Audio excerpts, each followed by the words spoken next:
Queen's Gambit accepted main trap. Ito ay nangyayari after d4, d5, c4, then d takes c4. Ang gagawin ni White, e3 para ma-open yung light squared bishop at makain yung pawn sa c4 na pwede namang depensahan ni Black with b5. Tapos atakihin natin yung defender na yon with a4. Pahinain natin yung structure niya. At dalawa sa mga options niya dito ay a6 at c6. Kapag pinili niya yung a6, kakainin pa rin natin yung pawn sa b5 at hindi niya pwedeng kainin yung pawn dahil maghahang yung rook.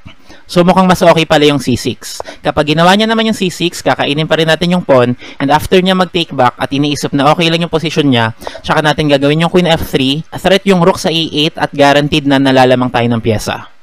So far, at least sa lichess, ito ay nangyari ng more than 600,000 times. Ang best continuation na dito ng black ay knight c6. Sacrifice yung knight, wag lang makain yung rook. Pero kakainin lang natin yan, and after bishop b7, we just play queen a6 at lamang na tayo ng isang pyesa. At ito ang tinatawag na